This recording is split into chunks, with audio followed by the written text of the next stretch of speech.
Mugamba mutya mwe mwenna abali ku channel yaffe eyitibwa Kyayiti YouTube channel yaffe kyembasaba mugende maaso nogyegattako kigenda kuba kirungi nnyo. Olunaku olwaleero njagala tutunuulire eddagala lye bayita muzikiza bw'atyo bw'afaanana. Mumbuuza nnyo nti muzikiza ono bw'obeera omukozesa tasobola kuzikiza mikisa gyo? Ekintu ekyo mubadde mukimbuuza nnyo. Njagadde mbabuulire enkozesa ya muzikiza entuufu, enkozesa gy'olina omukozesaamu. Muzikiza oyo aba n'enjola ku bikoola emabbali eno.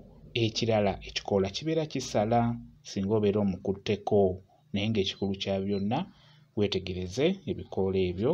Bw'omusanga waali nga tebamuyigganya nnyo abeera asobola okukulira ddala n'akola omuti. Omanyi eddagala eryo lyerimu abantu be bakyasinza okukozesa, n'ow'omukozesa yekka yaba ajja kuyamba ku ekyo ky'oba oyagala okukolera. Nga bwe mukimanyi nti muzikiza azikiza buli kimu. Singa obeera ofunye ebikoola nga bikalidde ku muti oba ku kati, kijja kukolera bulungi nnyo. N'omusanga ng'ebikoola bimanyi okukalira kuli, kati n'oggyako ebyo ebikaze n'obeera ng'okozesa ebyo, bijja kukolera bulungi nnyo. Naye bw'obeera tosobodde kufuna ebyo nga bwe bamuyigganya ennyo, osobola okufuna ebikoola byonna n'obyanika bulungi, biba bijja kuba bikala bulungi obeere ng'obikozesa. Mugezeeko okulaba nga mumukozesa mu nsonga ezo ez'okumunyookeza, kuba ye n'oba omunyookeza aba ajja kugobako ebyo by'oyagala okwegobako. Mumukozese nga mumunyookeza bunyookeza. Ekintu ekirala kye njagala tutunuulire ku muzikiza ono, bantu bangi batya nnyo muzikiza omuyingiza mu nnyumba.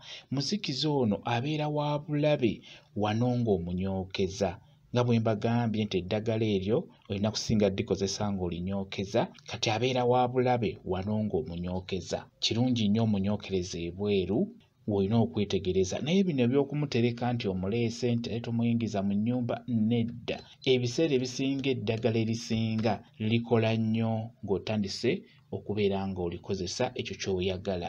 Kati muzikiza ng'oyo ng'obadde oyagala azikize ebisiraani, azikize olutwe olukuliko, azikize obutaagalibwa, azikize olutwe, azikize ebisiraani, azikize emyoyo emibi, azikize abakuwalana, oteekeddwa okubeera ng'omunyookeza. Naye mu kumunyookeza wano olina kudda bweru ku kabalaza, ofunawo dda. Kati bw'obeera omunyookeza oba olina okubeera ng'oyogera. Ky'olina okusooka okwogera nga tonnatandika kwogera bigambo byonna. Otandika ogamba nti bw'oli muzikiza azikiza buli kimu. Saagala kuzikiza mikisa gyange. Saagala kuzikiza myoyo egyo emirungi egitukuuma mu maka gano. Saagala kuzikiza mikisa gy'omu maka gano. Saagala kuzikiza myoyo emirungi egitukuuma mu maka gano. Kati awo n'otandika n'ogamba nti wabula nzikiza emyoyo emibi egitumalako emirembe mu bulamu bwaffe. Nzikiza ebisiraani ebimazeeko emirembe.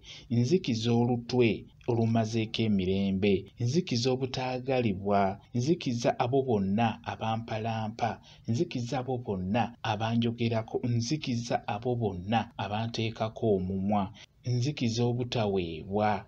Kwegamba n'oyogera ebyo by'oyagala okuzikiza ebikuliko. N'olwekyo bw'oli muzikiza zikiza ebyo byonna ebimazeeko emirembe ebinsumbuwa mu bulamu bwange. Zikiza emyoyo emibi egimazeeko emirembe. Zikiza amalogo ge bansindikira. Zikiza ebirooto ebibi ebinnumba mu tulo. Olina kubeera ng'oyogera bw'otyo, ng'oyogera by'oyagala okuzikiza, by'oyagala okuzikiza obeera olina okubyogera. Mukitegeera? Kwegamba kikulu nnyo obeere ng'oyogera. Suubira ekintu ekyo mukitegedde bulungi nnyo. Gamba WhatsApp namba yange osobola okumbuuza, nja kwongera okunnyonnyola. WhatsApp namba yange eri 077784734 yeeyo WhatsApp namba yange. Mwebale kubeera ku channel yaffe eyitibwa Kyayiti YouTube channel yaffe. Kyembasaba mugende mu maaso n'ogyegattako, kigenda kuba kirungi nnyo. Mbeere bulungi, mweraba.